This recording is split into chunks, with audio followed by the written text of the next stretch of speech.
Okay, so I'm working on a Shoprider XLR14 this morning. I'm in St. Petersburg. So this patient's complaining that the power chair is not holding a charge. As you can tell, I have my voltmeter right in there, and it's reading 14.4. So batteries are not good. They should be reading above 24. 25 is good.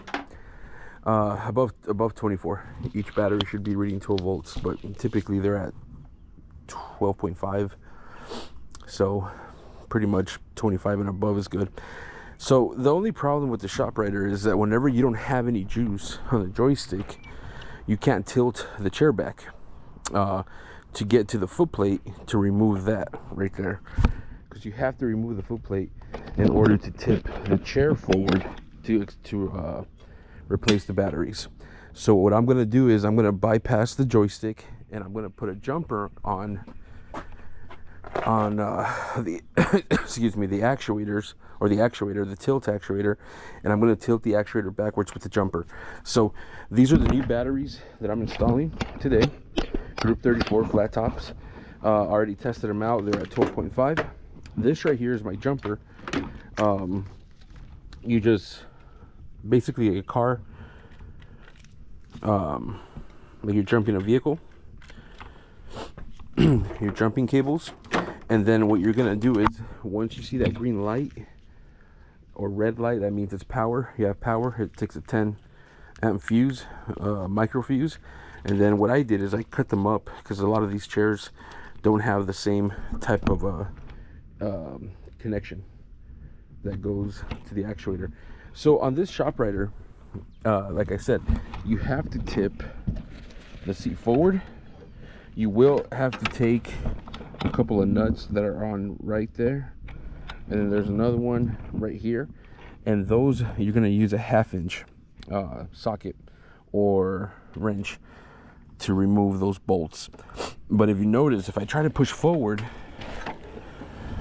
that's the farthest it's going to go, because it's hitting the foot plate. So you can't tip it no more. I mean, unless you take the foot plate off, but I mean, that's not going to help any, because of the stem that's too long.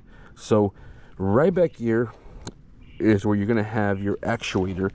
You're going to have your inhibit switches, which is going to be these two that are pretty much together, red and orange and black cable. And then underneath here, you should have another connection, and that's going to be for your tilt actuator. Let me see if I can find it. So what I'm trying to do is I'm trying to tilt the chair back with my jumper so I get to that foot plate. There it is. So if you notice, it's a yellow and green cable.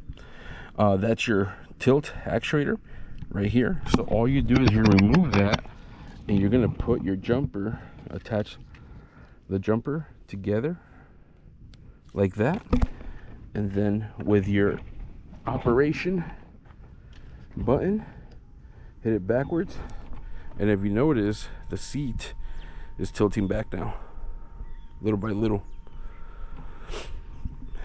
You don't have to go too far back. I mean, that's plenty of room. Once you do that, you're going to get your 1/2 inch. You're going to come over here, and you want to get to that bolt. Hopefully you guys can see that. Right there. Right there. So that's the one you want to loosen up. But if the seat's all the way down, you can't get to it. So you just get your 1/2 inch.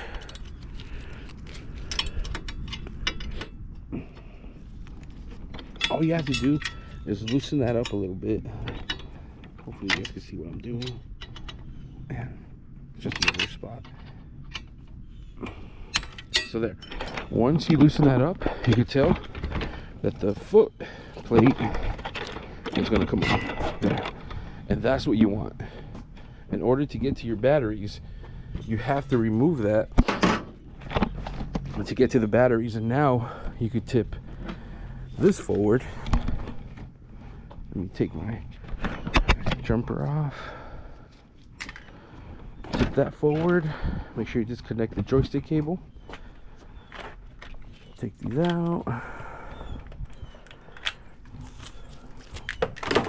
And then from here, you get to your batteries.